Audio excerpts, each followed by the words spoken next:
আসসালামু আলাইকুম। এই ক্লাসে আমরা পড়ব পরিফেরা ও নিডারিয়া নিয়ে। তোমাদের প্রথম যে পর্বটা ছিল সেটা হচ্ছে পরিফেরা। তাহলে প্রথমেই দেখো এই যে পরিফেরা শব্দটা কোত্থেকে এসেছে? পরিফেরা শব্দটা পরিফেরা, পরিফেরা, পরিফেরা শব্দটা এসেছে ল্যাটিন ওয়ার্ড পোরাস এবং ফের থেকে। এটা হচ্ছে পোরাস, পোরাস যার অর্থ হচ্ছে ছিদ্র, ছিদ্র। আর এই যে ফের, ফেরা, এই ফের, এই ফের মানে হচ্ছে বহনকারী বা সংযুক্ত, বহনকারী। তাহলে পরিফেরা মানে কি? যাদের ছিদ্র আছে। তাহলে এই জন্য পরিফেরাকে বলা হয় ছিদ্রাল পানি, মানে এদের ছিদ্র থাকে, ছিদ্রযুক্ত বা ছিদ্রাল পানি, ছিদ্রযুক্ত প্রাণী, ছিদ্রযুক্ত প্রাণী বা ছিদ্রাল প্রাণী বলে, ছিদ্রাল প্রাণী বলে। এই যে পরিফেরা পর্বের পানি, এরা সাধারণত স্পঞ্জ নামে পরিচিত।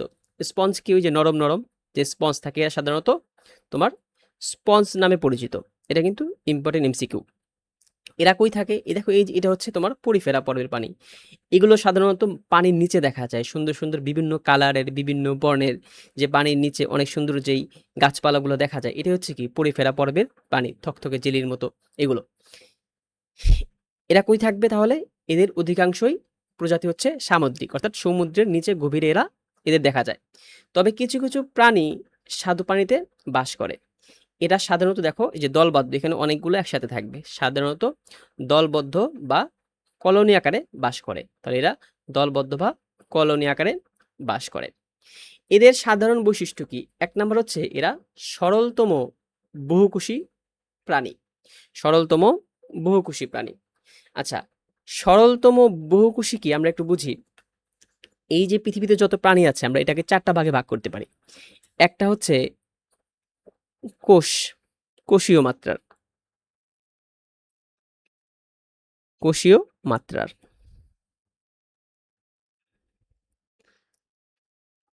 তারপর হচ্ছে কোষ টিস্যু মাত্রার,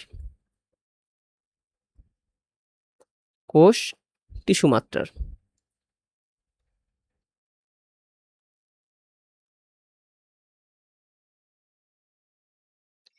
তিন নাম্বার হচ্ছে টিস্যু অঙ্গ মাত্রার,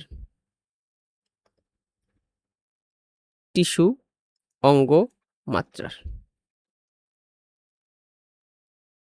অঙ্গ মাত্রার। এবং ৪ নাম্বার হচ্ছে অঙ্গতন্ত্র, অঙ্গতন্ত্র মাত্রার, তন্ত্রমাত্রার। তাহলে কোষীয় মাত্রার কি মানে? কি এদের হচ্ছে শুধু কোষ থাকে, অনেকগুলো কোষ মিলে, অনেকগুলো কোষ মিলে যখন একটা কাজ করে তাকে বলা হয় টিস্যু। অনেকগুলো কোষ মিলে যখন একটা কাজ করে তখন তাকে বলা হয় টিস্যু। যেমন কি, ধরো যেমন আমাদের হাতের মাসল, মাসেলের কাজ কি? সংকোচন প্রসারণ করা। তাহলে এই যে মাসল, এই মাসলগুলো কিভাবে হয়? অনেকগুলো কোষ মিলে হয়। তাহলে অনেকগুলো কোষ মিলে যখন একটা কাজ করে তাকে বলা হয় টিস্যু। তারপর দেখো আমাদের হাতে বা পায়ে অনেকগুলো মাসল আছে না? তাহলে অনেকগুলো টিস্যু মিলে হয় একটা অঙ্গ, আবার অনেকগুলো অঙ্গ মিলে হয় একটা তন্ত্র, অনেকগুলো অঙ্গ মিলে হয় একটা তন্ত্র। তাহলে আশা করি বুঝেছি কোষ কি? কোষ টিস্যু, টিস্যু অঙ্গ, অঙ্গতন্ত্র। অনেকগুলো কোষ মিলে যখন একটা কাজ করে তাকে বলে টিস্যু, অনেকগুলো টিস্যু যখন একটা কাজ করে তাকে বলে অঙ্গ, এবং অনেকগুলো অঙ্গ মিলে হয় তন্ত্র। তন্ত্র কি? যেমন আমাদের পরিপাকতন্ত্র, পরিপাকতন্ত্র কি? মানে খাদ্য পরিপাক হওয়ার জন্য কি কি লাগে? আমাদের মুখ লাগে, জিহ্বা লাগে, তারপরে গলবিল লাগে, তারপরে পাকস্থলী লাগে। তাহলে এই যে প্রত্যেকটা অঙ্গ মিলে একটা হয় তন্ত্র, পরিপাক তন্ত্র। তাহলে এই যে পরিফেরা পর্বের প্রাণী, এই পরিফেরা পর্বের প্রাণীদের এরা কোষীয় মাত্রার। এরা কি? এরা হয়, এরা কোষীয় মাত্রার। মানে কি? এদের শুধু কোষই থাকে, টিস্যু থাকে না, অঙ্গ থাকে না, তন্ত্র থাকে না। তাহলে এরা কি? সরলতম বহুকোষী প্রাণী।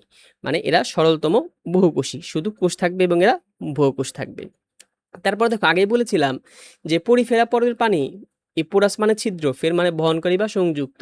তাহলে এই পরিফেরা মানেই হচ্ছে ছিদ্রযুক্ত পানি। তাহলে এই যে পর্বের পানি এদের কি থাকবে? দেহপ্রাচীরে অসংখ্য ছিদ্র থাকবে। দেহপ্রাচীরে অসংখ্য ছিদ্রযুক্ত। এই ছিদ্রটাকে বলা হচ্ছে অস্টিয়া। এই ছিদ্রকে বলে অস্টিয়া বলে। অস্টিয়া। এটা তোমাদের লাগবে না। অস্টিয়া বলে। ছিদ্রকে বলে অস্টিয়া। এই ছিদ্রের কাজ কি? এই ছিদ্র দিয়ে তোমার তার শরীরে অক্সিজেন প্রবেশ করবে, খাদ্যবস্তু প্রবেশ করবে। তাহলে দেখো এই ছিদ্র পথে পানির সাথে অক্সিজেন ও খাদ্যবস্তু প্রবেশ করে। খাদ্যবস্তু প্রবেশ করে, যেহেতু তাদের কি নেই, অঙ্গ নাই, মুখ নাই, তাহলে কই দিয়ে খাদ্যবস্তু প্রবেশ করবে? এই যে অস্টিয়াযুক্ত ছিদ্র, অস্টিয়া নামক ছিদ্র পথে তোমার এই যে পানির সাথে অক্সিজেন ও খাদ্যবস্তু দেহে প্রবেশ করে। তারপর বলেছে যে কোনো পৃথক সুগঠিত কলা, কলা মানে টিস্যু আর কি, কলা, অঙ্গ ও তন্ত্র থাকে না। মানে এদের শুধু কোষ থাকে এবং কোষটাই তাদের সব কাজ করবে। তাদের কোনো অঙ্গ থাকবে না, তাদের কোনো তন্ত্র থাকবে না এবং তাদের কোনো টিস্যুও থাকবে না। এই জন্য এই যে তাদের ছিদ্র আছে, এই ছিদ্র দিয়ে পানির সাথে পানি প্রবেশ করবে, পানির সাথে অক্সিজেন ও খাদ্যবস্তু প্রবেশ করে তাদের খাদ্যের চাহিদা মেটাবে। উদাহরণ কি? উদাহরণ হচ্ছে স্পঞ্জিলা এবং স্কাইফা। স্পঞ্জিলা এবং স্কাইফা হচ্ছে এদের উদাহরণ। তো এই ছিল হচ্ছে পরিফেরা পর্বের প্রাণীদের বৈশিষ্ট্য। এবার চলো কয়েকটা এমসিকিউ এখান থেকে আসার মতো, খুব ভেরি ইম্পর্টেন্ট এমসিকিউ গুলো। কোন পর্বের প্রাণীরা স্পঞ্জ নামে পরিচিত? তাহলে পরিফেরা পর্বের প্রাণীরা স্পঞ্জ নামে পরিচিত। কোন পর্বের প্রাণীর দেহপ্রাচীর অসংখ্য ছিদ্রযুক্ত? কাদের? পরিফেরা পর্বের। কারণ পরিফেরা কোত্থেকে এসেছে? পোরাস এবং ফের। পোরাস, পরিফেরার এই যে পোরাস, এই পোরাস মানে হচ্ছে কি? ইংরেজিতে পোর বলে, ইংরেজিতে পোর, বাংলা মানে হচ্ছে ছিদ্র, বাংলা অর্থ ছিদ্র। তাহলে পরিফেরা পর্বের পানির হচ্ছে ছিদ্রযুক্ত পানি। স্কাইফা কোন পর্বের পানি? আমরা পরিফেরা পর্বের পানিদের দুইটা বৈশিষ্ট্য পড়েছিলাম, একটা হচ্ছে স্পঞ্জিলা আর একটা স্কাইফা। তাহলে এই যে স্কাইফা, এটা হচ্ছে পরিফেরা পর্বের প্রাণী। পরিফেরা পর্বের প্রাণী। তো এই ছিল হচ্ছে পরিফেরা পর্বের প্রাণীদের বৈশিষ্ট্য। এবার আমরা নেক্সট পর্ব, যেটা পর্ব নাম্বার 2, নিডারিয়া, সেটা পড়ব। এবার আসো, নিডারিয়া। নিডারিয়া শব্দটা এসছে হচ্ছে নাইট এবং এরিয়া থেকে। নিডারিয়া যদি একটু লিখি ইংরেজিতে, নিডারিয়া উচ্চারণটা এমন, এর ইংরেজিটা হবে হচ্ছে এর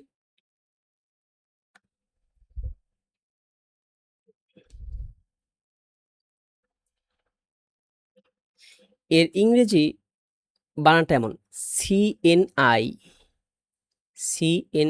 DA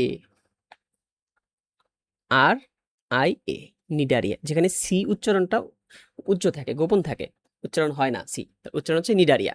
এই নিডারিয়া শব্দটা এসেছে তোমার ল্যাটিন মানে Greek word knight, KNID, knight এবং আর কি থাকে? এরিয়া থেকে। নাইট এবং এরিয়া থেকে, নাইট আর এরিয়া থেকে এসেছে। এরিয়া, নিডারিয়া থেকে। এই নাইট মানে হচ্ছে, মানে নিড মানে হচ্ছে কাটা, কাটা, একটা চন্দ্রবিন্দু হবে, কাটা। এবং এরিয়া মানে হচ্ছে সংযুক্ত, মানে কি যাদের কাটা আছে, কাটাযুক্ত প্রাণী, সংযুক্ত, কাটাযুক্ত প্রাণী। তাহলে নিডারিয়া মানে কি? মানে কণ্টকযুক্ত বা কাটাযুক্ত প্রাণী, এটা হচ্ছে কাটাযুক্ত প্রাণী, কাটাযুক্ত প্রাণী।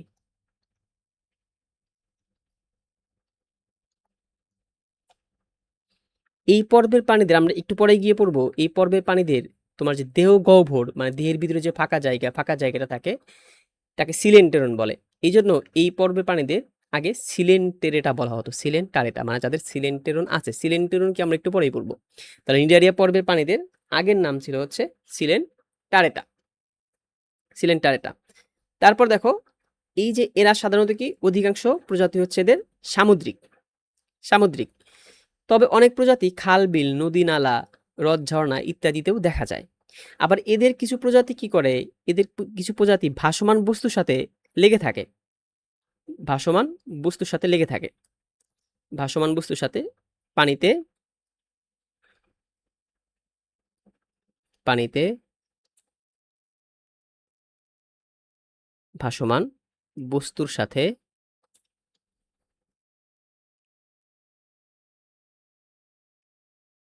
আটকে থাকে।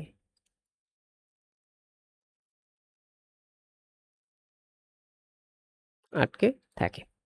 তো এটা হচ্ছিল নিডারিয়া। এদের সাধারণ বৈশিষ্ট্য কি কি? এদের দেহ ২টি ভ্রূণীয় কোষ স্তর দ্বারা গঠিত। ২টি মানে এদের যখন ভ্রূণটা গঠন হয়, প্রাণীটা জাইগোট থেকে আস্তে, আস্তে কোষ বিভাজন হয়, যখন ভ্রূণ হয় মানে সবচেয়ে ছোট থাকে যখন সে, এই যে তাদের ভ্রূণ কি? মানে ওই যে যখন তোমার গর্ভের ভিতরে প্রাণীটা হয়, আস্তে, আস্তে কোষ বিভাজন শুরু হয় এবং সবচেয়ে যখন তাকে বোঝা যায় সেটা প্রাণী, সবচেয়ে ছোট যখন থাকে তখন তাকে বলে ভ্রূণ। এই যে তাদের যে ভ্রূণ থাকে, তাদের ভ্রূণের ২টা কোষ স্তর থাকে। এখানে একটু জেনে রাখো যে কোষ স্তর ৩ ধরনের হইতে পারে। কোষ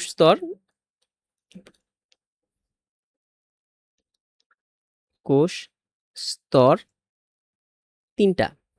একটা হচ্ছে একটোডার্ম,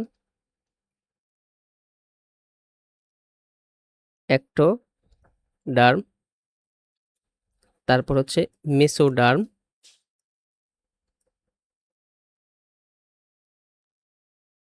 তারপর হচ্ছে এন্ডোডার্ম। এন্ডোডার্ম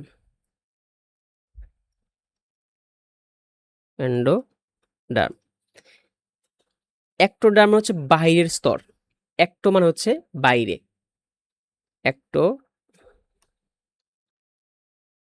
একটো মানে হচ্ছে বাহির।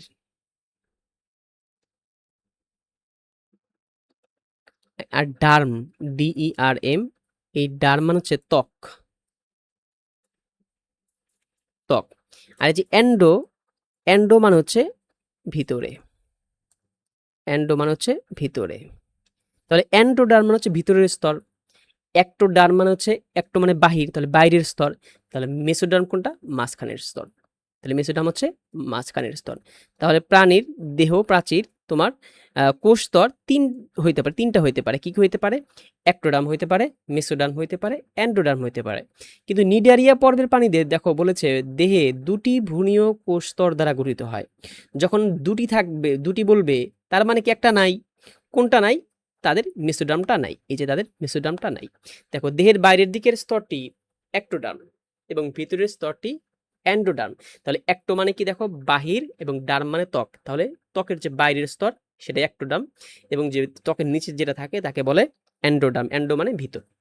তাহলে দেহের বাইরের দিকের স্তরটি হচ্ছে একটোডার্ম এবং ভিতরের দিকের স্তরটি হচ্ছে এন্ডোডার্ম। এদের ২টা স্তর থাকে, এদের মেসোডার্ম নাই। তারপর দেখো এদের দেহ গহ্বরকে সিলেন্টেরন বলে। দেহের গহ্বরকে সিলেন্টেরন বলে। গহ্বর মানে কি? এই যে গহ্বর, এই গহ্বর মানে হচ্ছে ফাঁকা জায়গা। গহ্বর মানে কি? এখানে লিখি, গহ্বর মানে হচ্ছে ফাঁকা জায়গা। গহ্বর মানে হচ্ছে ফাঁকা জায়গা। একটা শুনতে হবে, ফাঁকা জায়গা।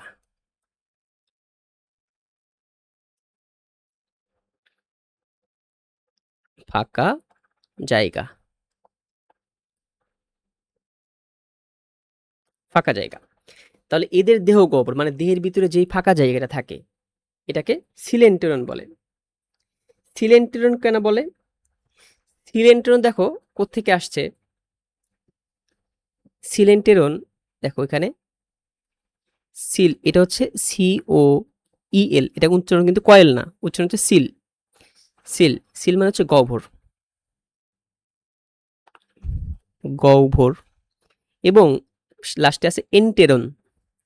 এই যে এন্টেরন, সিলেন্টেরন, এই এন্টেরন মানে হচ্ছে অন্ত্র। অন্ত্র কোনটা? ওই যে পরিপাকতন্ত্র, এর ভিতরে যেখানে পরিপাক হয়, পাকস্থলী, খাদ্যনাল, তোমার ক্ষুদ্রান্ত, বৃহদান্ত, পাকস্থলী থেকে যে নালীগুলো, গরুকে জবাই করলে যে নালীগুলো পাওয়া যায়, যেখান দিয়ে খাবার থাকে, সেগুলোকে অন্ত্র বলে। তাহলে সিলেন্টেরন এদের কি দেহ যে গহ্বর থাকে, দেহের ভিতরে যে ফাঁকা জায়গাটা থাকে এটাকে বলে সিলেন্টেরন। তাহলে সিলেন্টেরন কেন বলে? কারণ হচ্ছে এই যে সিলেন্টেরনের মূল বাংলা হচ্ছে পরিপাক সংবহন গহ্বর। এটাকে বলা হচ্ছে পরিপাক সংবহন গহ্বর। সিলেন্টেরন হচ্ছে পরিপাক পরিপাক সংবহন গহ্বর। পরিপাক সংবহন গহ্বর সিলেন্টেরন মানে পরিপাক সংবহন গহ্বর মানে কি হয়, এখানে পরিপাক হয় এবং সংবহনটাও এখানেই হয়। তাহলে এদের দেহ গহ্বরকে সিলেন্টেরন বলে। এটার কাজ কি? একাধারে পরিপাক ও সংবহনে অংশ নেয়। তাহলে এদের যে সিলেন্টেরন থাকে এই জন্য এদের কি বলা হতো পূর্বে? এরা সিলেন্টেরাটা নামে পরিচিত ছিল। তারপর দেখো সবচেয়ে ভেরি ভেরি ইম্পর্টেন্ট এই পর্বের জন্য যেটা, সেটা হচ্ছে নিডোব্লাস্ট।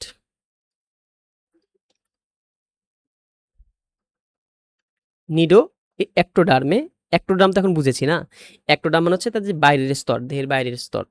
এদের বাইরের স্তরে নিডোব্লাস্ট নামে নিডোব্লাস্ট নামে এক বৈশিষ্ট্যপূর্ণ কোষ থাকে। এই নিডোব্লাস্টকে আবার অনেক সময় নিডোসাইট বলা হয়। এটাকে অনেক সময় নিডোসাইট বলা হয়। নিডোসাইট বলা হয়। এই যে নিডো, দেখো এখান থেকে নিডারিয়া থেকে নিডো মানে তো আমরা জানি কাটা, এটা মানে কি? কাটা, কাটা। আর এই সাইট মানে হচ্ছে কোষ, কোষ। তাহলে এদের দেহে একটা এমন একটা কোষ থাকে যেখানে কাটা থাকে। তাহলে এই যে কোষটা সেটাকে বলে নিডোসাইট। এবং নিডোসাইটটা যখন ছোট থাকে, ছোট আকারে থাকে তোমার, সে যখন ছোট থাকে তখন তাকে বলে নিডোব্লাস্ট। তাহলে এদের একটোডার্ম অর্থাৎ শরীরের বাহির স্তরে নিডোব্লাস্ট নামে এক বৈশিষ্ট্যপূর্ণ কোষ থাকে। এটা কিন্তু নিডেরিয়া পর্বের প্রাণীদের জন্য ভেরি ভেরি ইম্পর্টেন্ট, এটা খুবই আসবে এটা। এই কোষগুলো কি? এই কোষগুলোতে কি করবে? কাঁটাযুক্ত কোষ। তার মানে কি? কাঁটা দিয়ে কি করে? কাউকে মারবে। তাহলে এই কোষগুলো দিয়ে সে কি করবে? এই কোষগুলো দিয়ে সে শিকার ধরবে। তারপর সে কি করবে? তাকে কেউ যদি মারতে আসে সে আত্মরক্ষা করবে। তারপর আরেকটা হচ্ছে সে এই কোষগুলো দিয়ে চলতেও সাহায্য করে। তাহলে এই নিডোব্লাস্ট তাদের কি থাকে? নিডোব্লাস্ট নামে এক বৈশিষ্ট্যপূর্ণ কোষ থাকে যা দিয়ে সে শিকার করে, আত্মরক্ষা করে এবং তোমার চলাচল করে।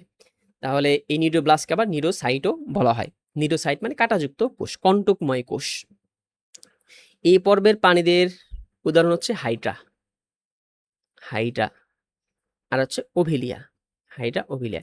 দেখো এই যে এটা হচ্ছে হাইড্রা, এটা হচ্ছে তোমার চিত্রে যেটা, এটা হচ্ছে হাইড্রা, হাইড্রা,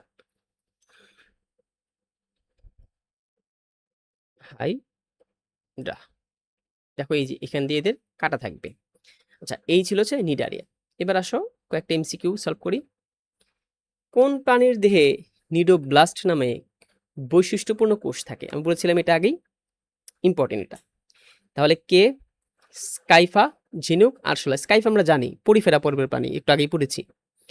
তারপর কি? হাইড্রা। তাহলে নিডারিয়া পর্বের প্রাণী কে? হাইড্রা। তাহলে হাইড্রার শরীরে কি থাকবে? তোমার হচ্ছে হাইড্রার শরীরে তোমার থাকবে নিডোব্লাস্ট নামে কোষ থাকবে। হাইড্রার দেহ গহ্বরকে, হাইড্রার দেহ গহ্বর কি নামে পরিচিত? আমরা পড়েছি হাইড্রার দেহ গহ্বর সিলেন্টেরন নামে পরিচিত। সিলেন্টেরন, যার আরেকটা নাম হচ্ছে পরিপাক সংবহন গহ্বর। এটাকে কি বলা হয়? পরিপাক সংবহন গহ্বর, একটু আগে পড়েছি। পরিপাক সংবহন গহ্বর, পরিপাক সংবহন গহ্বর। কোথায় নিডোব্লাস্ট থাকে? কোথায় নিডোব্লাস্ট থাকে? একটু আগে পড়েছি। নিডোব্লাস্ট কই থাকবে? সে নিডোব্লাস্ট দিয়ে সে শিকার করে, চলাচল করে, তার মানে সে শরীরের বাইরে থাকবে।